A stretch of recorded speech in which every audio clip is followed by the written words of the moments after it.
सपनों ने बगावत की, बचपन को किया जुदा।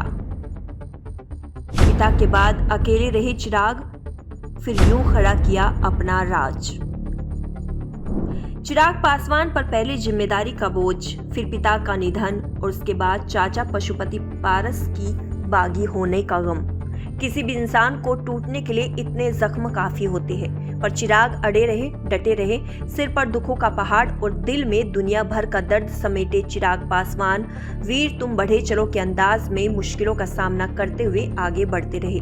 उनके सामने अपने पिता की विरासत को बचाने की चुनौती थी, तो अपना राजनीतिक करियर संवारने का लक्ष्य भी।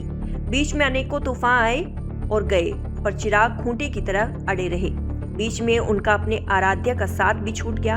वे खुद को पीएम मोदी का हनुमान कहते रहे, पर राजनीति की लीला तो देखिए कि पीएम मोदी और पूरी भाजपा चाहकर भी चिराग पासवान के दुखों पर मरहम नहीं लगा सकी थी। बीच में रामविलास पासवान के दिल्ली स्थित आवास को लेकर भी तमाशा हुआ। एक ऐसा दौर भी आया जब चिराग पासवान को दिल्ली स्थित रामविलास पासवान के 12 जनपद स्थित आवास से बेदखल कर दिया गया।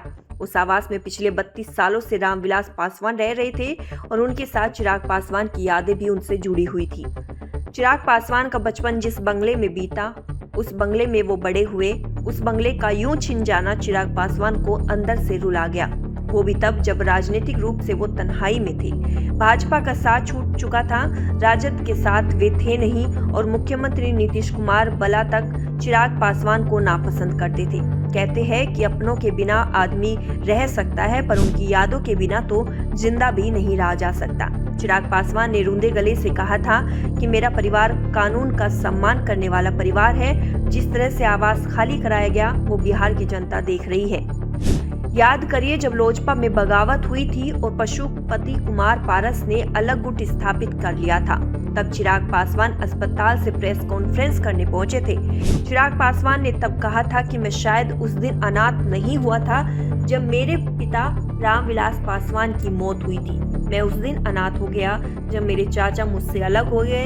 बाद में चिराग पासवान ने अपनी पार्टी में बगावत के पीछे जेडीयू का हाथ होने की बात कही थी। उन्होंने कहा कि जब मेरे पापा अस्पताल में थे तब भी पार्टी तोड़ने की कोशिश की गई थी। चिराग ने यह भी कहा कि मैं अभी पूरी तरह से ठीक नहीं हुआ हूं और मुझे दुख इस बात का है कि मेरी बीमारी के समय में मेरे खिलाफ साजिश रची गई। जब चिराग पासवान से पूछा गया कि क्या हनुमान अपने राम की मदद लेंगे, तो चिराग ने पीएम मोदी पर परोक्ष रूप से टिप्पणी करते हुए कहा था कि अगर हनुमान को राम से मदद मांगनी है तो हनुमान किस काम के और फिर राम किस काम के। 5 नवंबर 2019 को चिराग पासवान लोजपा के अध्यक्ष बने थे।